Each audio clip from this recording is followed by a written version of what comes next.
Bonjour à tous et bienvenue dans votre hebdomadaire de My Modern UI TV en partenariat avec MoWindowsPhone.com.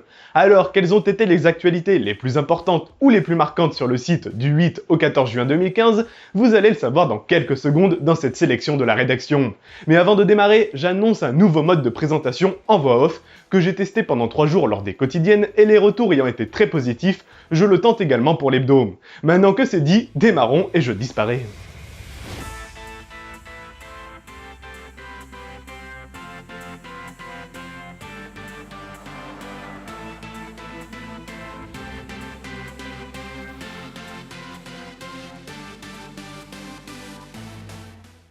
Les rumeurs vont de bon train autour du futur Lumia haut de gamme de Microsoft. Et selon Evan Blass, alias Monsieur Evlix, le Lumia 940 XL ne posséderait pas de scanner d'empreinte digitale, mais serait équipé à la place d'un capteur d'iris. Ce capteur d'iris confirmerait donc l'arrivée de Windows Hello sur mobile. Reste à savoir maintenant si le Lumia 940, dans son format standard, sera lui aussi équipé de ce capteur ou non. Et puisqu'on parle des rumeurs autour du Lumia 940 et 940 XL, un ancien membre du site Engadget a confié à Nokia D que ces futurs Lumia ne posséderaient pas de métal mais seraient tout en plastique. Rien d'étonnant là-dedans car quasiment l'ensemble des Lumia haut de gamme existants sont en plastique, mais un plastique de qualité, à savoir le polycarbonate. Il me tarde énormément l'annonce de ces Lumia, pas vous ? Windows 8 RT, qui équipe notamment les Surface 1 et 2 non pro, est un échec. Incompris du public, ce système est mort-né et tout le monde le voyait déjà enterré. Eh ben peut-être pas, car en effet, dans une récente capture faite par le site chinois IT Home, on aperçoit cette édition de Windows 10 destinée au processeur ARM. Enfin, en réalité, c'est plutôt Windows 10 Mobile qui s'adapte désormais sur tablette, ce qui permettra d'avoir un système plus léger et sans le bureau qui est inutile sur processeur ARM. La sortie de Windows 10 Mobile, que ce soit pour smartphone comme pour tablette avec processeur ARM, devrait avoir lieu après cet été. Il va donc falloir être patient. En revanche, une question me taraude d'esprit, est-ce que Windows 10 Mobile sera disponible sur la Surface 1 et 2 ? Microsoft a publié cette vidéo mettant en avant les nouveautés qui arriveront prochainement sur la version en ligne d'Office 365. Au programme, une amélioration de l'interface et de l'expérience utilisateur. Ainsi, nous aurons de nouveaux accès rapides aux notifications et aux modules d'aide, ainsi qu'un nouveau menu contextuel. La messagerie Skype for Business sera également intégrée dans ce Office 365 Online. Rappelons que Microsoft a également annoncé il y a quelques semaines maintenant son intention de fusionner Outlook.com avec Office 365. La suite Office Online fusionnera aussi, peut-être, qui sait, avec Office 365 Online. Alors que la version PC de Windows 10 sera disponible auprès du grand public le 29 juillet 2015, la version mobile ainsi que la version console du système sera disponible bien plus tard dans l'année. Microsoft avait annoncé une disponibilité de Windows 10 mobile pour cet automne et l'information semble se confirmer. En effet, dans une diapositive de Microsoft récupérée par le site NeoWin, nous apprenons ou pas que Windows 10 mobile sera disponible à la fin du prochain trimestre, soit fin septembre. Rien de bien surprenant concernant cette date. En revanche, petite précision, mais la date de disponibilité n'est pas forcément identique à la date du déploiement sur les terminaux actuels. Quoi qu'il en soit, les Windows Insiders auront sûrement une version quasi finalisée de Windows 10 Mobile dès juillet. Et en attendant Windows 10 Mobile en version finale, Gabriel Hull, le monsieur Windows Insider chez Microsoft, a déclaré dans un tweet que la prochaine build de Windows 10 Mobile, qui sera disponible auprès des testeurs, porterait le numéro 10136. Actuellement en test interne chez Microsoft, celle-ci devrait être disponible auprès des testeurs publics dès la semaine prochaine si les tests internes sont concluants. Espérons que cette build 10136 soit bien plus avancée que la build 10080 que nous pouvons installer actuellement. Microsoft n'aura pas attendu sa conférence à l'E3 2015 pour dévoiler une nouvelle version de sa Xbox One. Parmi les nouveautés de cette version, l'espace de stockage interne passe de 500 à 1000 Go, soit 1 Teraoctet. Niveau design, elle possède une finition en noir mat, proposant ainsi une alternative au noir glossy des versions actuelles. Autre nouveauté, la confirmation de la nouvelle manette de la Xbox One, qui propose, directement sans aucun adaptateur, une prise jack standard, mais également des gâchettes améliorées.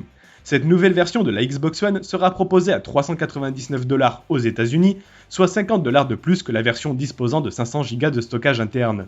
Petite particularité de cette nouvelle version, elle inclut le jeu Halo Master Chief Collection.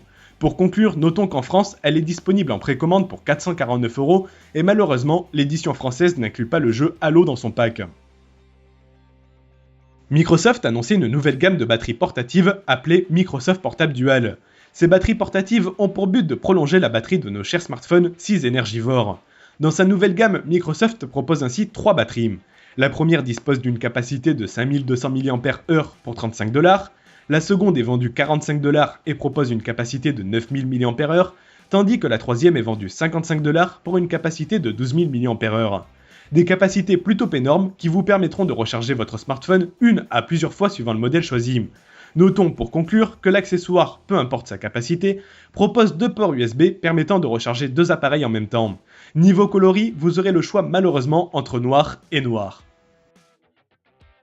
Lors de la présentation de Windows 10 en janvier dernier, Microsoft avait également présenté la Surface Hub, un écran tactile géant. Nous en savons désormais un peu plus sur ce produit. Il sera vendu dans 24 marchés, dont la France. La Surface Hub sera déclinée en 2 tailles d'écran, l'un de 55 pouces vendu 7000$ et le second de 84 pouces vendu 20 000$. Niveau caractéristiques techniques, on parle d'un affichage 4K avec un taux de rafraîchissement de 8,33 millisecondes. L'écran est également multitouch jusqu'à 100 doigts et supporte également 3 stylets en simultané. Pour conclure, la Surface Hub est équipée d'une caméra frontale 1080p. Évidemment, le public visé par Microsoft avec cet écran tactile géant n'est pas le petit consommateur lambda, mais plutôt les entreprises. Même si, avouons-le, on aimerait bien avoir ce genre d'écran dans nos salons. La société AMD, que l'on connaît principalement pour ses processeurs, estime que Microsoft a longtemps négligé le marché du PC. Selon eux, Microsoft se serait ainsi coupé de plus de 60 millions d'acheteurs de PC grand public. Windows 8 est donc clairement visé par AMD et je ne comprends vraiment pas pourquoi, car le marché du PC est en baisse quand celui des hybrides est en hausse. Quoi qu'il en soit, AMD précise que Windows 10 permettra de mieux maîtriser l'expérience sur PC et serait un retour aux racines pour Microsoft. Bref, la société tente de se rassurer sur l'avenir, car selon IDC et Gartner, le marché du PC sera toujours en recul avec ou sans Windows 10. Logique en même temps pour un système qui est gratuit et qui sera disponible sur une machine que quasiment tout le monde possède aujourd'hui. Microsoft a annoncé la fin de l'application Skype sur le Windows Store pour le 7 juillet prochain. Pour continuer à utiliser Skype, il faudra donc utiliser la version bureau du logiciel. Il faut dire que Skype version Windows Store était assez pauvre en fonctionnalité et mal suivi. Du coup, on comprend mieux l'intégration de Skype Translator dans la version bureau de Skype, ainsi que le fameux bouton Get Skype présent dans les dernières builds internes de Windows 10. Et que les utilisateurs de Windows RT se rassurent, vous ne serez pas affectés par ce changement de situation selon Skype. Quoi qu'il en soit, cette décision de revenir sur un logiciel bureau est plutôt inquiétante vis-à-vis de la nouvelle application universelle Skype promise par Microsoft pour Windows 10. Microsoft aurait retouché un brevet datant de 2006 autour des tuiles dynamiques que l'on retrouve actuellement sur Windows Phone ainsi que sur Windows 8 et 10. Les modifications effectuées par Microsoft portent sur l'ajout de tuiles dites indépendantes. Ces tuiles ne renverraient donc pas vers une application, mais permettraient simplement l'affichage d'informations, comme l'alarme dans l'exemple. Microsoft a également évoqué la possibilité que les tuiles fassent surgir des informations de façon indépendante. Pour être plus explicite, on parle par exemple d'une calculatrice directement accessible et fonctionnelle via la tuile. La mise à jour de ce brevet me fait tout à coup penser aux tuiles interactives qui sont en test chez Microsoft Research et qui permettent, par exemple, de mettre en pause le lecteur de musique directement via un bouton dans la tuile. Alors, ce brevet va-t-il devenir concret? Nous le verrons bien dans les mois à venir. Facebook tenait cette semaine une conférence autour de son casque de réalité virtuelle, l'Oculus Rift. Parmi les annonces, nous avons découvert le design final du casque, mais également un partenariat avec Microsoft. Ainsi, vous retrouverez dans le pack de l'Oculus Rift une manette Xbox One. Mais ce n'est pas tout, puisque Phil Spencer, le monsieur Xbox, est en effet entré sur scène pour annoncer une compatibilité avec les jeux de la Xbox One. Enfin, compatibilité est un bien grand mot. Il sera en effet possible de jouer à des jeux Xbox One dessus, mais uniquement via un stream de la console vers un PC Windows 10 sur lequel sera évidemment connecté les Oculus Rift. Autre problématique, les jeux Xbox étant conçus pour être 2D uniquement, il sera impossible de bouger dans l'espace avec le casque, ce qui limite fortement l'intérêt de l'engin. Microsoft avec ce partenariat apporte donc un élément de réponse, certes peu convaincant, dans la guerre l'opposant à Sony et ses Morpheus. On a vraiment hâte d'en savoir plus en tout cas. Précisons que l'Oculus Rift sera tout de même pleinement compatible avec Windows 10. L'un des points forts de Windows Phone, en dehors de son optimisation, est sûrement sa sécurité. Et la quasi-totalité de l'industrie informatique semble d'accord sur ce point. D'ailleurs, l'un des plus grands éditeurs d'antivirus, à savoir Kaspersky, a tenu une conférence cette semaine en Australie. Et durant cette conférence, le directeur de l'entreprise, Eugène Kaspersky, a parlé de sécurité. Logique en même temps pour un éditeur d'antivirus. Et le sujet des OS mobiles a été évoqué. Et Kaspersky semble d'accord avec les autres acteurs sur le marché, Windows Phone serait bien le système mobile le plus sûr. D'ailleurs, l'éditeur s'en est pris à Android et iOS. Selon eux, malgré qu'il soit difficile de créer des malwares sur iOS, ce n'est pas pour autant impossible. Et si cela se produisait, ce serait catastrophique, car aucun antivirus ne pourrait résoudre cette contamination due à la fermeture d'Apple. Android serait évidemment le système mobile le plus vulnérable, avec plusieurs millions d'attaques. Pour Kaspersky, la solution contre ces vulnérabilités est simple, si vous ne souhaitez pas être vulnérable, vous devez couper Internet. Radical comme solution. Quoi qu'il en soit, cette nouvelle fait plaisir à entendre pour Windows Phone, mais n'oublions pas que si Windows Phone est le système le plus sûr actuellement, c'est surtout grâce à sa part de marché bien plus faible que les deux autres systèmes. Vous vous souvenez de l'intégration native de Facebook dans Windows Phone 8.0 et antérieure ? Si c'est le cas, vous devez savoir qu'avec Windows Phone 8.1, l'intégration de Facebook se fait désormais via une sorte de plugin. Et pourquoi je parle de ça ? Tout simplement car Microsoft va mettre fin à l'outil Facebook Connect sur l'ensemble de ses applications et services. Du coup, vos contacts Facebook sur Outlook.com ne seront plus affichés. Votre calendrier Facebook ne sera également plus disponible, mais vous pourrez malgré tout le rajouter manuellement si vous le désirez dans Outlook.com.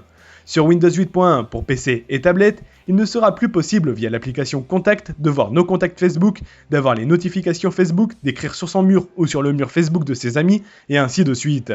Pour Windows Phone 7 et Windows Phone 8.0, il ne sera également plus possible de voir ses contacts, ses photos ou les notifications Facebook dans la partie Contacts et photos de son téléphone.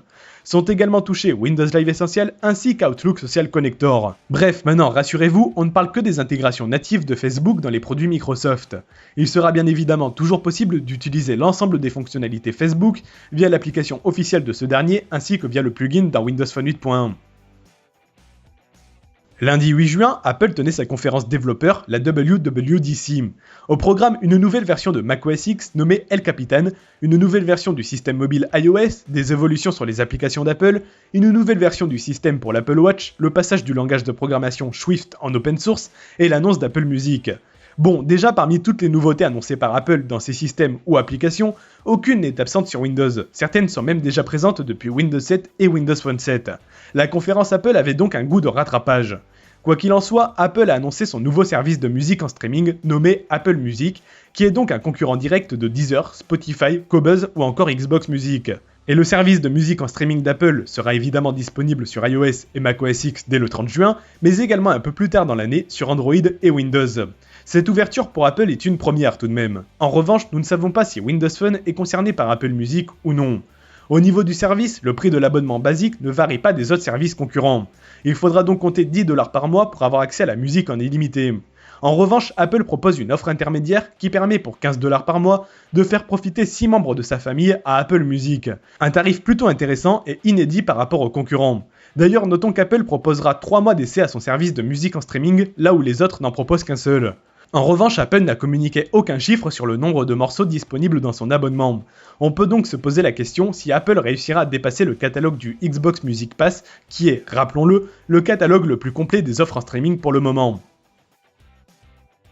C'est la fin de ce Zap Actu, mon windowsphone.com. Comme d'habitude, je vous rappelle que l'actualité de ce Zap n'a pas pour but d'être exhaustive. Je ne peux malheureusement pas traiter l'intégralité de l'actualité de la semaine dans une seule et même vidéo. Ce serait beaucoup trop long.